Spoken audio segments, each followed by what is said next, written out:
So repeat what you just said. So I said, well, the more I said, so what I am noticing is that the more comfortable I get with my body and my weight and my whole whatever, as far as it not making a difference, not mattering, is that then my little voice in my head goes, well, you know, if you just keep eating the way your body tells you to eat, then you're going to lose weight. Mm-hmm. And then I'm thinking, and then I'm wondering, is that my trigger? Because then I go, like I said, I'm on again, off again, on again. Yeah, and we've been working together for over a year now. Yeah. Granted, we've been spreading it out. It's not like we've been hardcore trying to fix this. And you've had lots of progress. So it's not like you're failing this process completely, where you're still binging. You're still, you're not. But you have had some relapse. Yeah. And would you say it's never been as bad as it was when we first started working together? Probably not. No. So it's never gotten that bad, but you've gone back into trying to lose weight or get going on a protocol or whatever. So now we're continuing this recovery process. You had, the reason why I want to mention this is just because you're such a normal client of mine.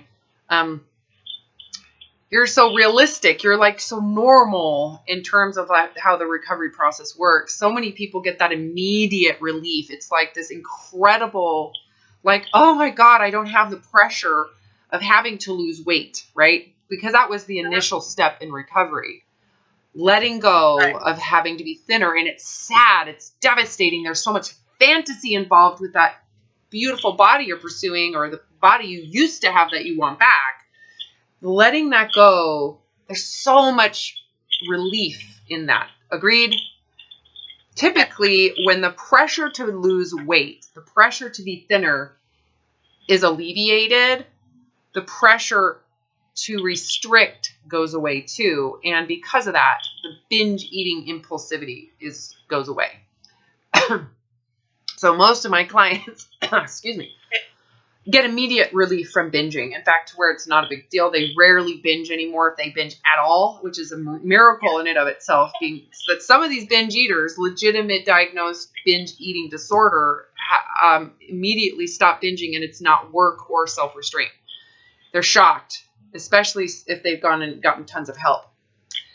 However, the next and almost simultaneous step to letting go of the thinner body is accepting the body you have right now, with its ailments, with its bulges, with its, layers and skin, and with the knee pain, with the, I breathe hard going upstairs, all those things you've been demonizing. All of a sudden you have to look at, okay, can I handle this? It's like changing positions. It's like, do you have the humility to actually change your position around it? Right? And that happens simultaneously to letting go of the thinner body. But when you look at the body you've had and you're like, no, this is manageable. I can handle it. It's not, I've been making it seem worse than it really is. Kind of like politics type of stuff. I demonize it to make it worse than it really is. But when you have to accept it, it's not that bad. Make sense? So most people find, again, in that there's this warm, gooey sense of, oh, I can actually be okay with myself. I don't have to be afraid to go out anymore because I'm not trying to be thinner before I go out. I'm just going to go out and expose this body. Kind of like coming out of the closet. Look, here I am. Right? And you've done that. You did that socially within your groups, and you're happy with your weight to this day, even though it's nowhere close to where you wish you could have had it, correct? Right. So, off the third step in recovery that we've worked on, that you've had to go into, because when people accept the weight they're in, a big block is, but I can't gain any more weight. So I'm okay not losing, and I can accept this, even with this issues that I have, as a damage collateral to the binging that occurred trying to be thinner, right? is that I refuse to gain more because I don't want to have to buy new clothes. I don't want to, people to think that like I'm in a comfortable zone. For whatever reason it is, it kind of puts a block to your progress.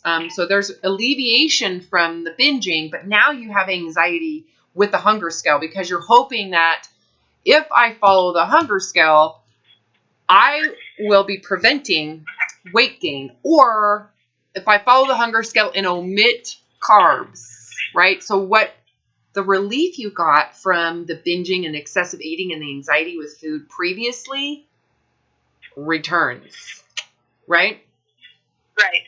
Because you said, I'm done with losing. I can accept this body, but I refuse to be fatter. So I have to still manage this. And you don't realize that at that point that the management of the food is creating this anxiety around bad food, good food, some of the health righteous stuff that we are brainwashed and believe through the fear mongering of the diet industry and health industry still is influencing.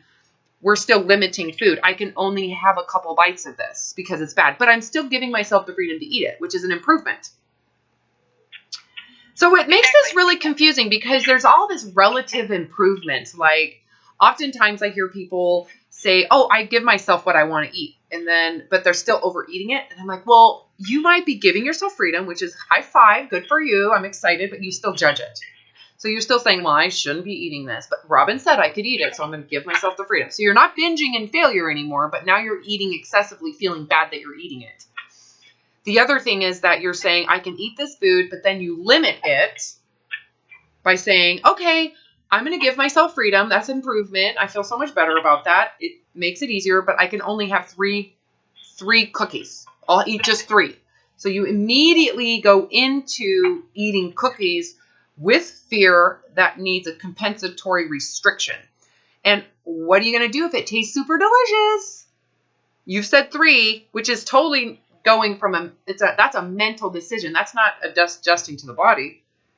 You're adapting to that limit through this idea that you can't eat cookies because they're bad, right? So you say, I can have 3 thinking you're getting freedom, but not realizing that you're still controlling your food, which creates this impulsivity to get more because you think you failed if you eat 4, not 3.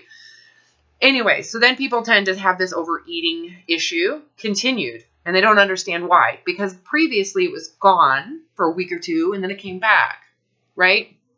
So then we go into, well, you didn't accept weight gain, and because of that, you still had to restrict. So the third step in recovery is not only letting go of the thinner self, the thinner idea, the thinner idol, the thinner euphoria, the thinner fantasy, but that you have to stay the same and accept any flaws that you used to think were terrible. You have to accept them as if they're permanent, but you also have to accept, if you want total freedom, the fact that if you give yourself total and complete freedom to eat at that table of abundance, that you might actually gain. That's the emotional fear, right? Like, what if I gain? What if I don't manage my body actually gets bigger, right? So oftentimes, probably this is where you've been at, where you're like, you know what, I'd rather get bigger. So you go into accepting, if I get bigger, eating longer of whatever I want, meaning that in terms of the cookie scenario, I'm going to make these cookies. I'm going to sit down and I'm going to eat however many it takes for me to feel satisfied. I'm not going to say I can only have 3. I'm going to put 10 on my plate and I'm going to enjoy each bite individually and taste it and savor it. And when I'm done, I will stop and my body will tell me because my mouth changes. It becomes bitter. The flavor changes. I can get a sense that if I keep on going, I'm going to get sick because I've been sick in the past from binging, overeating in my past. So it's not, I might have 2 cookies and a couple bites, or my body might hit that point at 4 cookies. I don't know. That takes the willingness to gain weight. Make sense? So when previously they were anxious because they didn't want to gain weight, and they're actually gaining weight in their anxiousness and overeating, we get them to the point where you just got to accept you're going to gain. Like if you truly want to get, and this is a difficult spot for a lot of people. that you accept that you're gaining, even if you're still gaining. You have to get new food, or excuse me, new clothes, new wardrobe, new whatever. And the only way to accept it is to realize that I cannot go back into fixing it. So oftentimes people go, I'm willing to gain. Immediately, the willingness to gain equates to complete relaxation with food, because there's no reason to have stress around it anymore. There is no reason to have perfectionism around the hunger scale anymore.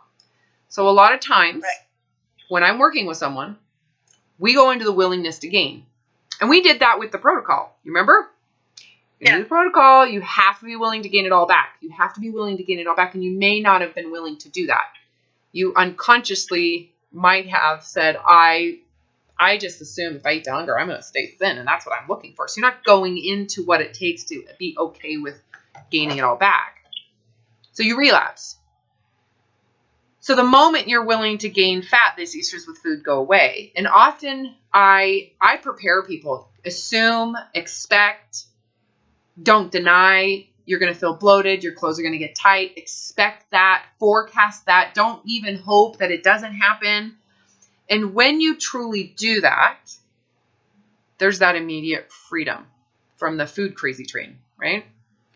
And sometimes people relapse when they realize they didn't gain. Oh, I didn't gain. I thought I was going to gain. I thought I was going to get bigger, right? Mm-hmm. So you went into this dark way of eating with food, meaning I eat to hunger. I don't know how much I'm going to eat until I'm presently eating the food. And I don't know how much until I know how my body's responding to that food. It may change. It's never the same. And you just do that, assuming you're going to get fat so that it's not stress-free. And you realize I didn't gain weight. And then that's a common relapse point. Again, where you go back into, ooh, oh my God, okay. So if I keep on doing this, maybe if I cut down on the carbs, it's almost like you went back 2 steps. Yeah. Because you realize that emotionally, it was an illusion that you were going to gain, because it's attached to the judgment of the food, not the quantity, right? So we may recover from, I can only have, that's fattening food. I shouldn't eat it. And you're diminishing the amount you should eat. But when you realize, well, I've been eating this food and I'm not getting fat. That's a big step in terms of breaking down the fallacy of health righteousness, right? That I actually feel healthier, that I'm way more relaxed, that I don't have the same impulsivity with these foods. I don't have shame and guilt when I eat them. I don't have fear to eat these foods, and I'm relaxed, and I don't necessarily have to have them as much as I used to when I was restricting, and it's so much easier, and I'm not gaining weight. So it's actually an awareness that you don't need to diet at all in any way to include bad and good food to just easily maintain. That's not the case for everybody, but if it is, that's a point at which people start to go, oh, all I have to do is reduce the sugar. Ha! I might gain, or I might lose some weight. So the fantasy becomes real again. As if being thinner is so much better. But it sounds right. Thinner is so much better if you aren't crazy with food. Make sense? Yeah, Robin, you're breaking up a little bit. I said thinner's only better if you're not crazy with food, though. But that context, that way of thinking, can you hear me?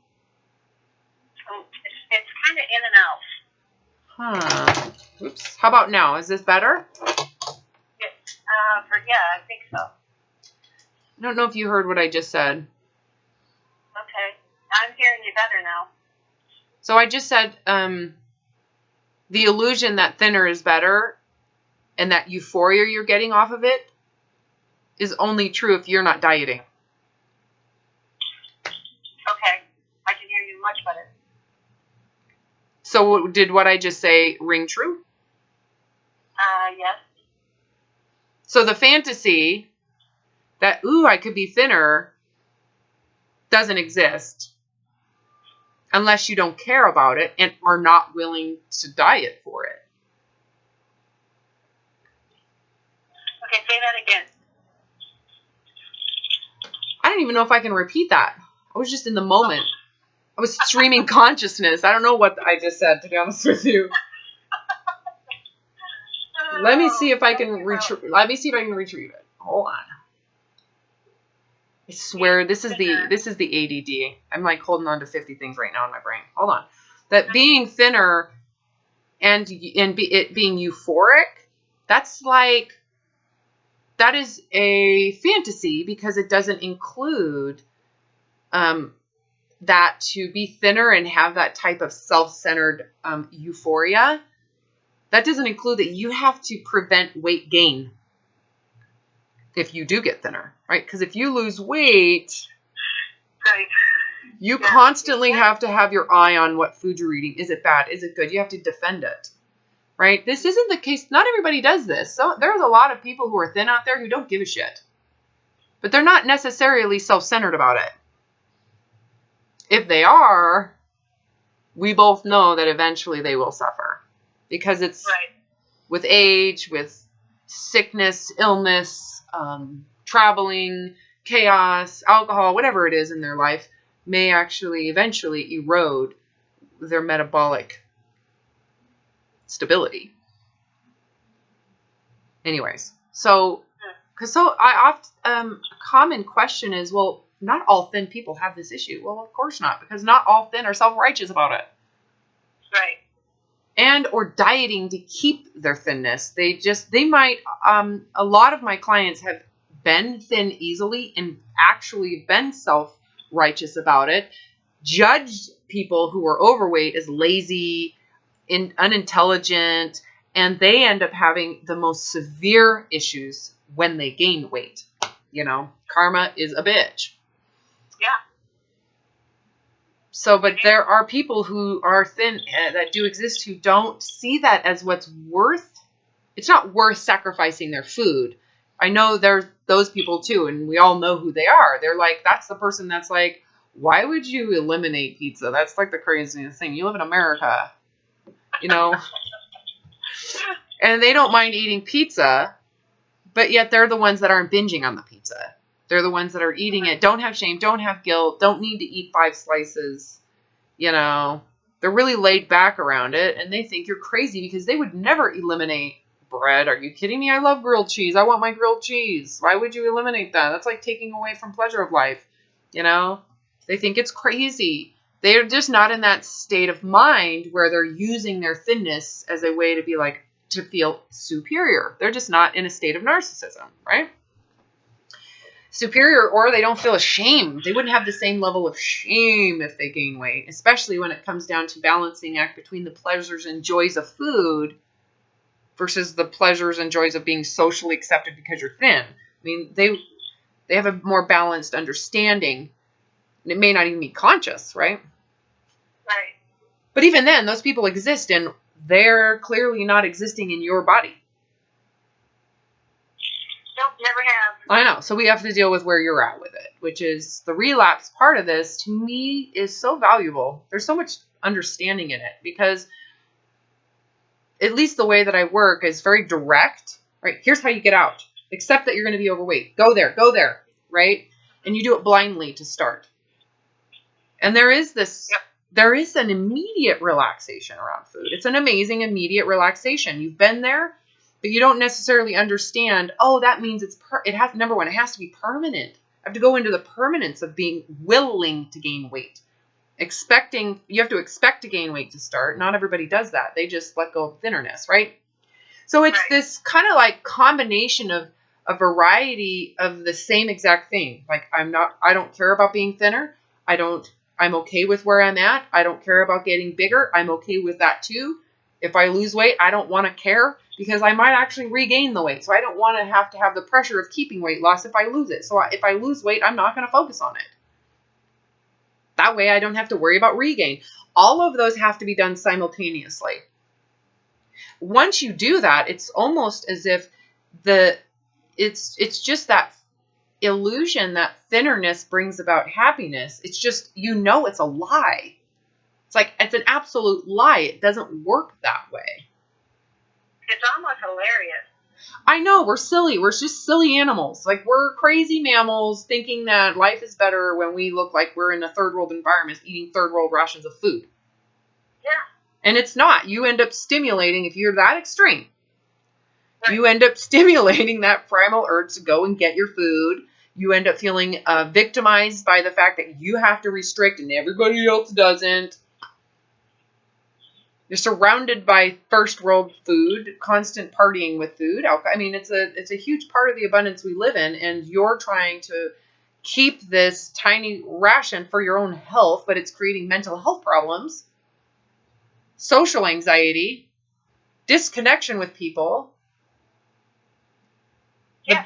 And it can, but however, it can also provide some sense of superiority too. Like, my way of eating is better than yours. So some people get off on their dieting as if it makes them superior as well. You know, that's why we have the type of subcultures with types of diets: vegan, vegetarian, paleo, heavy paleo. You know, if you get some sense of superiority in your diet, oh, now you have even worse suffering. It's a terrible thing, right? Thank God you're not that way. Because that's really bad. When people have these beliefs about healthiness, they're really having problems. Go ahead. Yeah, my superiority was never with the diet I was on. My superiority is always about how I looked in the end. Yes. Well, and most people, ultimately, it is a body image in the end.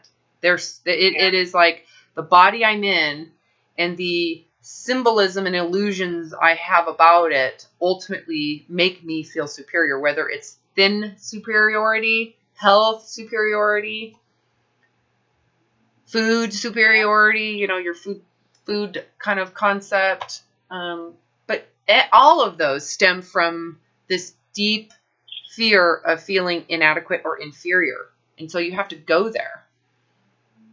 You know, if you end up being 20 pounds heavier, 40 pounds heavier, just eating to hunger, but giving yourself the freedom from food morality. Yep. You have to be okay with that. Right.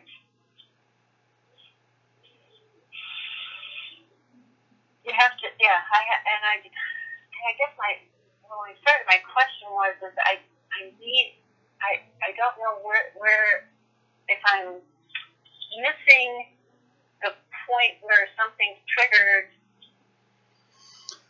where I'm like, all of a sudden I'm ending up thinking, how did I get? I mean, what's going on here? I need to stop this. Well, here's one thing: you still believe the fantasy of thin superiority. You truly believe that's a superior way of being. Okay. Well, yeah, on again, I guess I go back and forth. That means you still believe it. You still believe it. Okay. It's just you don't believe it anymore because it's not worth suffering. But you still hold on to the belief and the wish and the hope that, oh, I wish I could. Mm-hmm. You know, but it's such an illusion.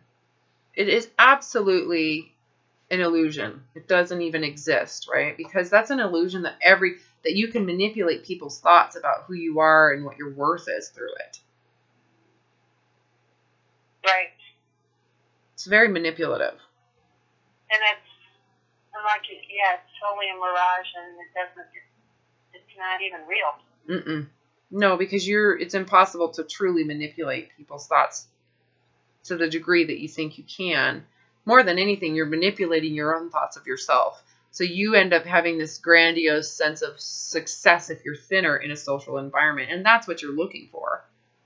You're probably seeking that sense of, I'm so hot, look at me. And even if no one else looks at you, you like the looking of yourself. So that's that self-worship. Or just feeling safe from judgment, right? Yeah. Or just continuing the identity socially that you're the thin one. Oh, she's the thin one. I want to be the thin one. It comes at such a sacrifice, though. I mean, there's so much sacrifice that takes that it's like, why would you choose that one? If it were me, I would choose the thin one. I don't always have to be the thin one. I mean, but I think I've outgrown that. But like you said, there is something to be said as far as my thinking about the thinness. Yeah, the power of your looks. Yeah. The power of your looks. We're very dominant mammals with our eyes. That's a dominant sense. Yeah, because anytime I listen and I hear you say, you know, just be blind to it, Mm-hmm. and then I immediately go to, yeah, I mean, of course, if I couldn't see, it would be immediate freedom. It would what? It would be immediate freedom for you. And everybody else who's I work with, and all of you listening. Sounds kind of terrible, but it's almost like, oh, this would be so instantaneous in terms of recovery if you all just went blind. Yeah. But why? Blindness versus just being overweight. Yeah. You know, but the blindness is taking away your choice. So it makes it easy. It's like, oh, and the visual, the concept of being blind is important because it at least gives people a grasp of what freedom feels like.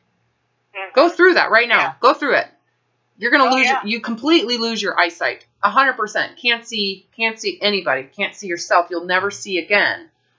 What happens to the self-concept of I'm fat and ugly versus I'm thin and superior? What happens to the whole game? You can't see. You can't see anybody's response. You don't even know it. It's useless. It's like the symbolism and the power just goes bleh. There's no point to it because it's not, you can't control it. Can't control it in any way. So the idea that we can control it is what keeps people stuck in it. I recovered when I said I will never control this again. I am never going to control this again, which means I have to be okay with the worst case scenario. If I stop controlling everything, as if I'm blind, I'm going to end up being morbidly obese. So I went into the fear of gaining. I'll never be able to be thinner. I don't know. I won't know how to know. You can body check all you want, but ultimately you can't control your food. You can't. It's so difficult if you make it impossible. And with that is the initial sense of like, oh my God, my life sucks. And then there's like, oh, but then I would adapt. And I would go to the beach and it would be amazing. My ears, the sense, I could experience life freely now because I'm not so ashamed of the way I look or how people look at me. I don't care. So going through the visual or the mindset of being blind is so incredibly freeing, but it's because you have no choice. So you're forced to adapt. But at least you know that freedom exists. So once someone experiences that, some people recover like this. I've had clients recover like, oh my God, that's what I need to do. I'm done. I'd rather be fat. I'd rather be blind. I'd rather be, and they're out. But sometimes people have to go into, but I have a choice. I could choose to change this. I could always change it. And if you could change it, why wouldn't you? Well, because it's causing the suffering that's creating the gain. The fat gain, you're creating the psychological suffering, trying to fix and hoard food like a frothing at the mouth animal stuck in a cage. That's why. Mm-hmm. You know, so the issue is that you may not have made this a permanent internal choice. It may have been a choice when you're suffering. You know what I mean? Like the condition to be okay with the body is only free if you're suffering. Like your willingness to be fat is only there when you are suffering with food. But if you're not suffering with food, all of a sudden you no longer have that freedom. Maybe that's what it is. Yeah, that could be the closest that I've come to thinking. Yeah, I need to write this down. Hold on. Let me I think I'm going to write this down because I want to keep this thought really second. So what did I say? The choice, you have freedom. You give yourself freedom to be overweight when you are suffering in dieting and excessive eating. When you feel restricted, the restriction and the shame and the management, all of a sudden you're like, fuck it. I'd rather be fat, right? Yeah. Yes. But as soon as you're not suffering with food and it's easy, right. You have that easy, all of a sudden your freedom to be fat goes away. It's like, well, I should be trying to fix this. Yes. Yes. I think we just hit the nail on the head. So the freedom is only conditional if the dieting is hard. Yeah, which is like If the idea of dieting is difficult. The other thing is, this is the other part. If you are wanting to overeat socially, you still want to continue that dysfunctional relationship that the diet industry enabled. Mm-hmm. That might be when you decide, I'd rather be fat. I don't know. Yeah. I'm trying to feel this out. You're going to be better at doing it than me because it's your system. This is your thoughts. These are your emotions. I'm out here just going, oh my God, let me put myself in it. Now I'm confusing myself. It's more like I'm still trying to work through all this and figure it out and I do think it's when I think, and probably what it is when I get all righteous about, hey, I have got this. This is easy peasy, and then maybe I should try to lose some weight. Yeah. And you don't realize you're negotiating with that survival mechanism. You're gonna lose. Anxiety with food goes up immediately. And actually, you never really get to the restriction. You just start to overconsume. Yeah. And then you just start gaining weight, which just feeds that snowball effect. Like, because you're reinforcing, I should fix this. Yeah. So I should fix this only stays because you truly believe that you should be thinner than this. This isn't acceptable. Only if you're suffering, though, then it's acceptable. Right? Oh, that's me. So why don't you make the acceptability of this permanent? Really? Is there any reason why you should have to fix this? Especially if having to fix it recreates that old way of being to where your issues with food go up. Just think about it this way. How does it feel to feel that you have to fix this? And I'm not going to fix this. And that's the other thing is that I know, and I've come through this long enough to know that I'm not going to go on some strange diet. So that's the other thing. I'm like, why don't I how do I get off track? Well, at some point, you're thinking, I should fix this. Yes. Okay, so I am. Yeah, go back to that question. I want you to put yourself in a blank space, blank room, and I'm going to say, you have to fix this. How does that feel? Like you can't breathe. Like all of a sudden there's pressure. All of a sudden there's... it feels bad, doesn't it? Yeah. It really makes you feel bad about your body, too. Like all of a sudden... Before you went into that blank space, you were just fine. But when it's the moment I say, you have to fix this, you go, there's something wrong with me. There's something wrong with me. There's this weird feeling of this is bad. And then there's pressure. And then there's this like, I have to go back in that cage. I don't want to do it. And more than likely, you start to overeat. Yeah. That's what I would do. That's what I would do. I would overeat. That's when you were just saying that, what would you do? I'm thinking, eat. There you have it. And it's healthy for you to do that, even though it's creating that immediate impulse to eat, which is how I would feel. Right. I'm just talking about my humanness, and your humanness are the same thing. I would immediately feel like I needed to eat. Just just out of the fact that I'm about to be tortured or torture myself or have to go through something that is really not what I want to do. Like your heart does not want to do that. So the question is, why do you keep on thinking that you need to fix this? Do you think it's because you don't think it's acceptable? This isn't good enough. It needs to be good enough all the time. Yeah. Right? Good enough if someone judges you. Good enough when you go on vacation. Good enough if you become the mother of the bride. Good enough if you become a bride. Good enough if your parents think you need to lose weight. Good enough if your husband goes, you really should lose some weight. It's got to be good enough under terrible circumstances. It's got to be good enough when eating is easy. Why do you got to make trouble? Why do you got to make trouble? It's too easy. Let's make it hard. Yeah. Yeah, and maybe that's... You must not have anything better to do. Are you retired? No, I'm very busy. I know. You're a business owner. Yeah. And I've got grandkids I'm babysitting for that I didn't know that I was going to have quite so much, but I'm good with that. It's not for very... They're only little for a very short time, so... yeah, just... I don't know why and maybe I'm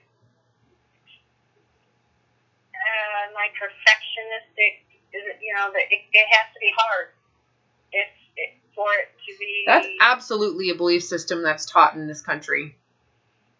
Yeah.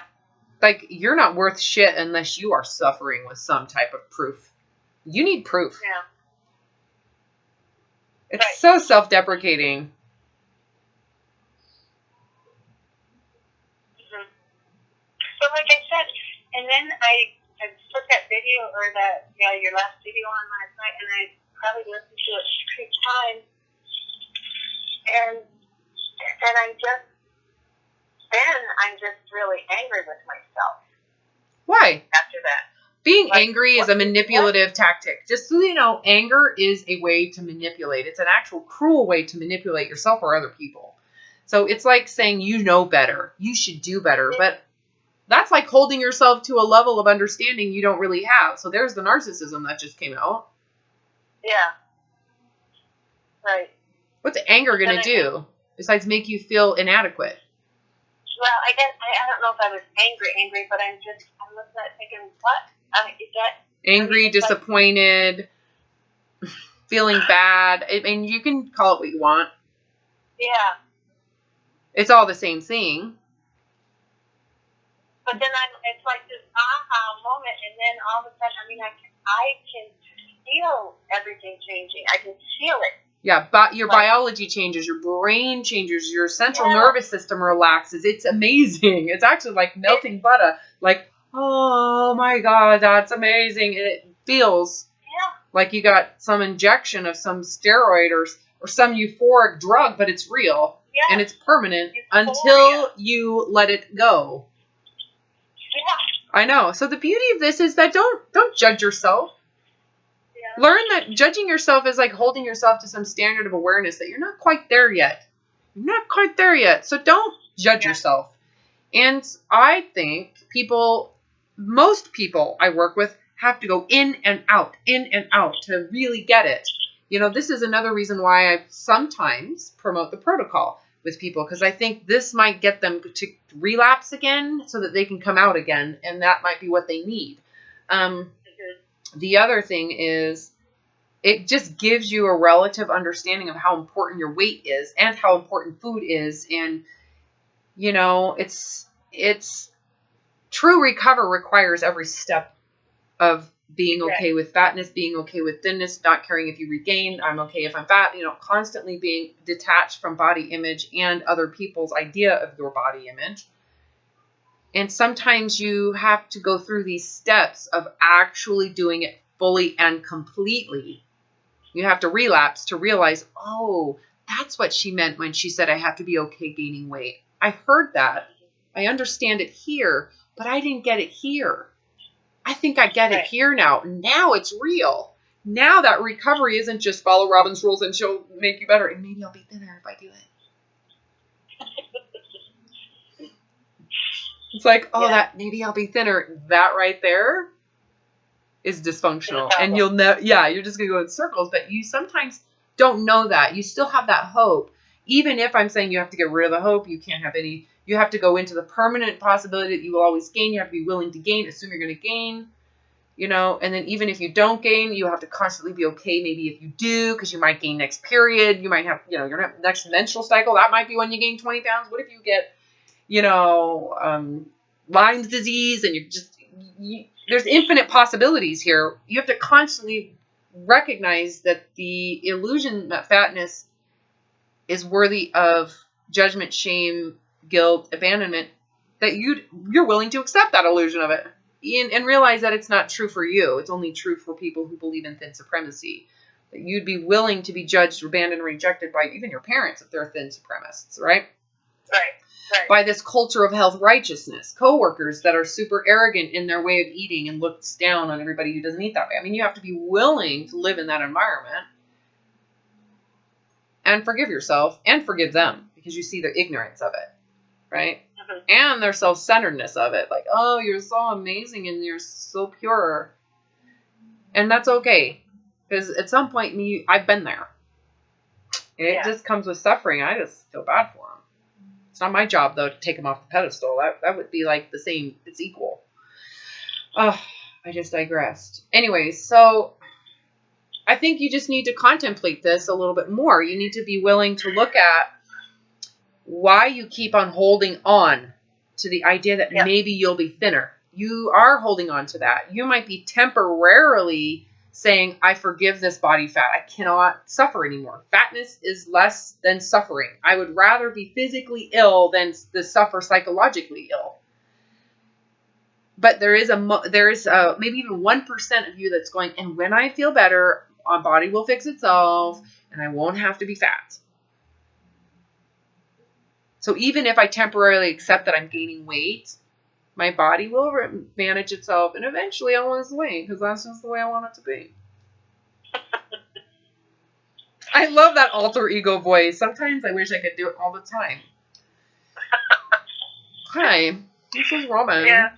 We're going to talk about binge eating and self-deprecating. Anyways. Yeah.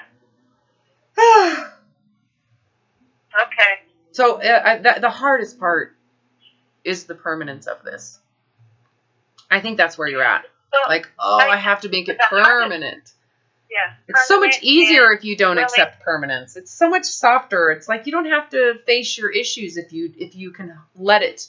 Eventually you'll be thinner. Then you don't have to face the hardship of being fatter. You don't have to face the actual, horror of other people's judgment because eventually you'll lose the weight. So even if I'm getting fatter now, I'm going to give myself freedom. That's part of the recovery process, but it has limits. So you're not fully recovered until you fully accept permanent willingness to be fat. And it isn't permanent fatness. A lot of people go, well, should I make myself that way? And I'm like, no. No, really. Like, should I force myself to eat? No. Because they think that in order for them to recover, that they have to absolutely be obese. But to me, it's like, well, you just have to be willing. And let the body do what it's going to do. The goal isn't to hurt your body one way or the other. Meaning you're not to hurt the body with starvation either. Which means you have to give up any control. Kind of thought control. Your body. And thoughts are control mechanisms. So thoughts, body checking, making sure, just looking at it, under eating to make sure that you're preventing having to accept it. Accepting this feels like you're going to die. It feels like death. And so when I say you have to accept this permanently, a lot of people subconsciously go, okay, I'll just accept it now because it is relieving, but I know I will eventually lose the weight. Yeah. And it's just like they don't know why they keep on relapsing. And it's miserable because each time you relapse, you're getting fatter and fatter and fatter and fatter and fatter. And so it makes it harder and harder and harder not to go back into dieting. But then again, dieting is so not an option because you suffered enough. So you've backed yourself into a corner and you're physically now in a place that you never would have thought you could have gone eating to hunger. And so it's easy to blame the hunger scale, like the hunger scale doesn't work. But in reality, what's not working is the fact that you are like frozen. You are paralyzed in fear about gaining weight permanently. When you make it permanent, when you open your eyes and look at that permanence, there's an amazing thing that happens. I don't know if you've fully done it yet.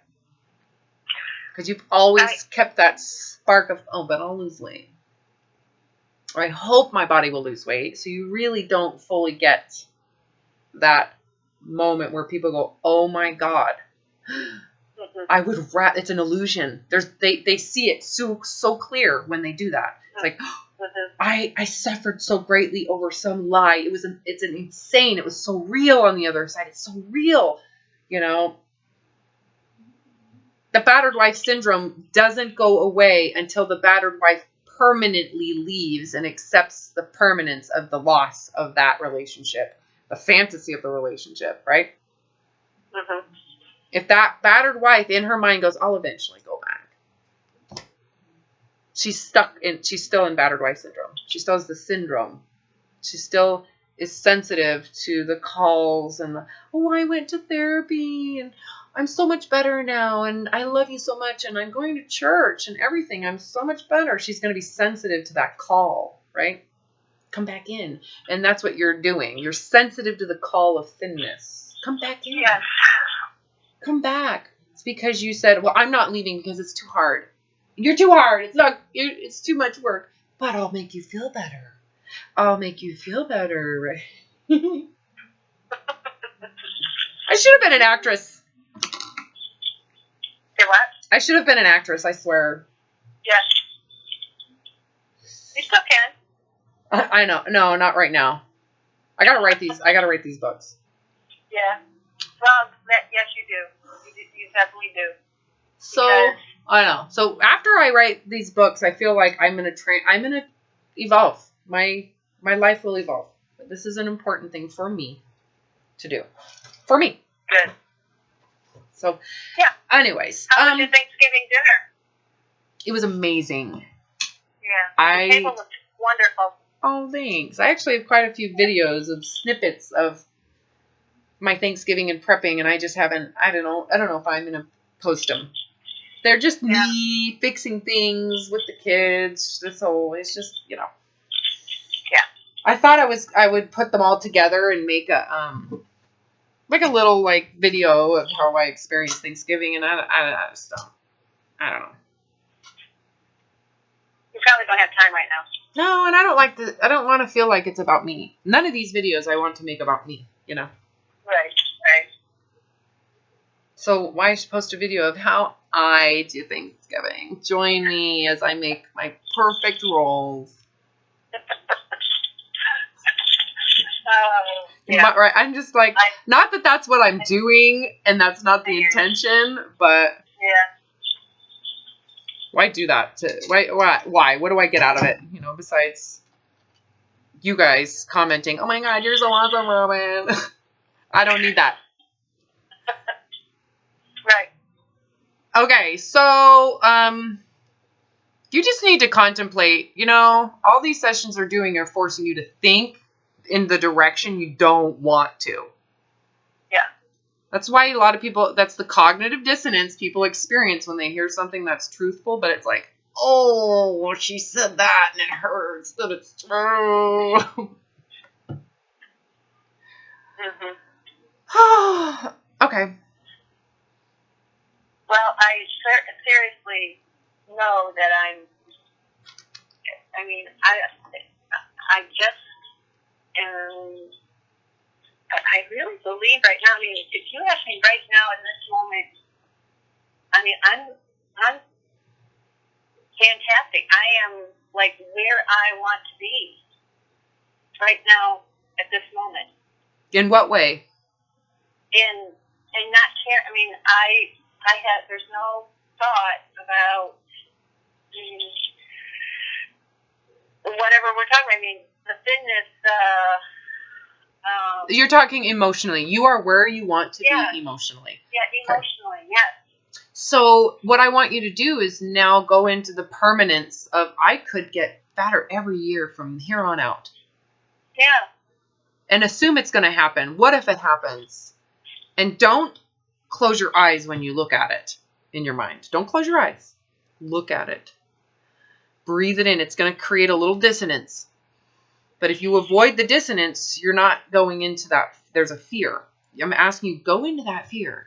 What if you gain 10 pounds every year for the rest of your life, eating neutrally, eating balanced in terms of like diversity? You're eating diverse range of food, fruits, vegetables, different types of legumes, and, you know, turnips and potatoes and vegetables and grilled cheese sandwiches and tacos and guacamole. I mean, you're eating a basic variety, right? Of freedom with a cookie and some cake and a little bit of ice cream and, you know, right?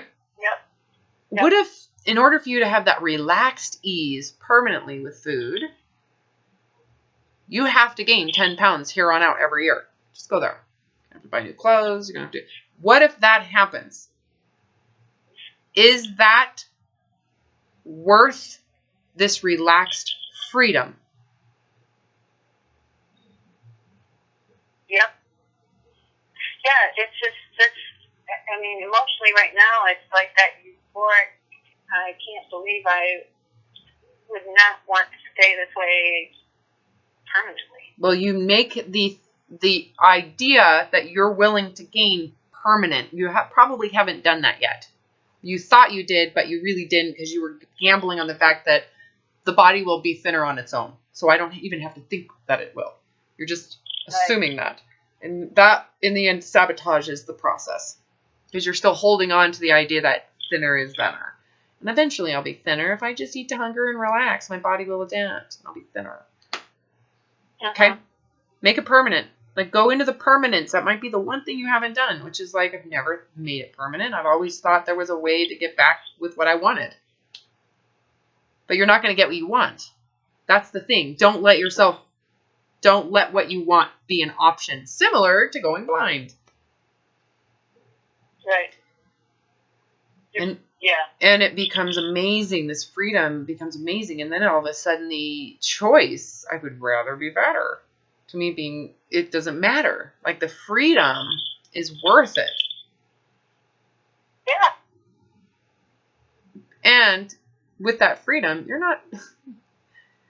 so much kinder to yourself. Food isn't a weapon anymore. So you're no longer using food as a weapon. So the idea that you're going to be unhealthy is actually more likely when you're dieting than when you're not. So that's the truth. I know it.